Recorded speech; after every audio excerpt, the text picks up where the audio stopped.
God bless Lewis in Silverstone. Et oui, parce qu'on arrive sur un des terrains sacrés pour Lewis Hamilton, 8 fois vainqueur sur l'ancien aéroport de la Seconde Guerre mondiale, avec en plus pour Sir Lewis Hamilton un nouveau package qui est annoncé chez Mercedes pour cette 10e épreuve de la saison. Le but, c'est de profiter d'un asphalte qui est plutôt plus lisse que sur les autres Grands Prix, pas autant qu'à Barcelone, mais quand même pas mal, pour régler la Mercedes un peu moins haut, à être moins embêté par le fameux rebond et essayer d'aller chercher un résultat. Il faut quand même comprendre que là, il y a quasiment urgence. Je disais God bless Lewis.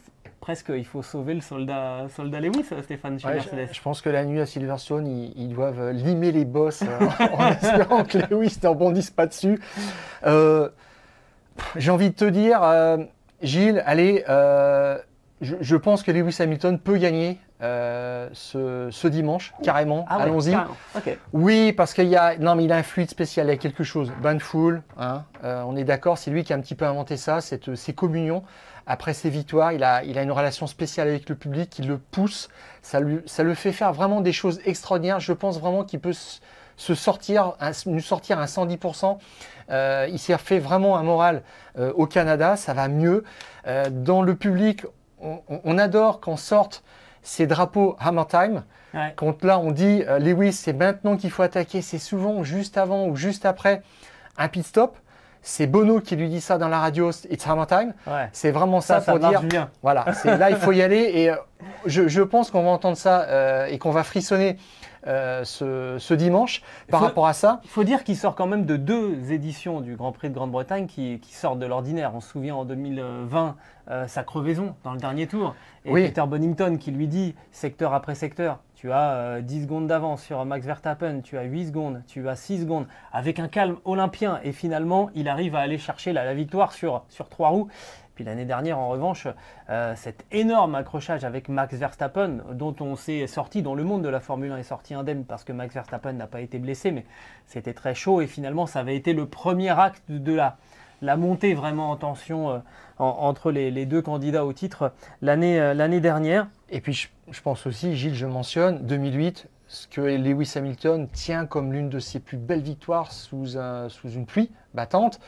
Et puis 2017 aussi, c'est l'un de ses 6 grands chelems, pole position, victoire, meilleur tour en course et le leadership du premier au dernier tour. Ouais. Voilà, il a quelque chose. Et puis Lewis Hamilton, il nous dit qu'il ne s'intéresse pas aux statistiques, mais quand même, celle-là pèse lourd. Il peut remporter son 9e Grand Prix national, son 9e Grand Prix de Grande-Bretagne et devenir le détenteur de victoires dans un même Grand Prix qu'il partage pour l'instant avec Michael Schumacher, 8 fois vainqueur en France.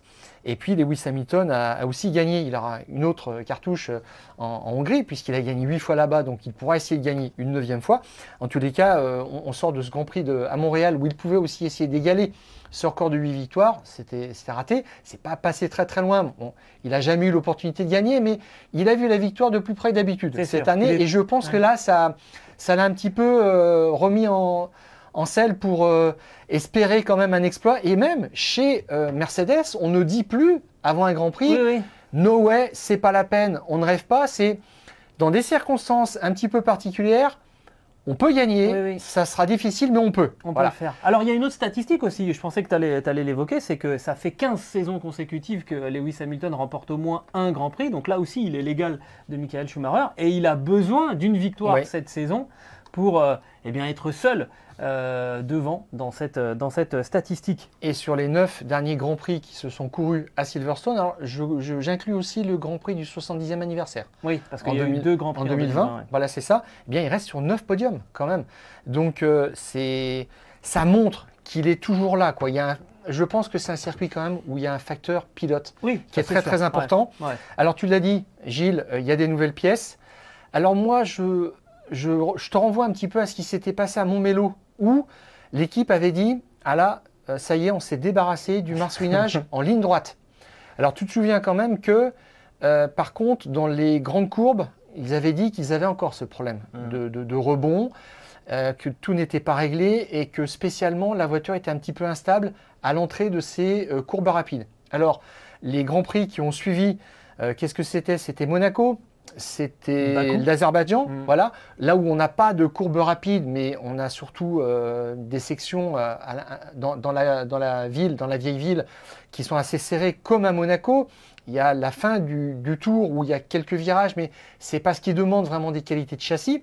Et puis, on sort de Montréal, où là, Toto Wolff a dit on s'est débarrassé du marsouinage. Alors, on y reviendra peut-être pour une autre raison, mais là, c'était plus à Montréal un circuit de stop and go, avec des baïonnettes, des chicanes, de la relance, mais pas de grandes courbes en appui, où on voit un petit peu, où on pourrait revoir la Mercedes marsouinée, on va dire. Alors, on espère qu'ils se sont débarrassés de ce problème. On va voir, parce que là, Silverstone, ce n'est que ça. Des virages quand même assez rapides en appui. Donc, si la voiture a réellement progressé de ce point de vue-là, là, je dis attention.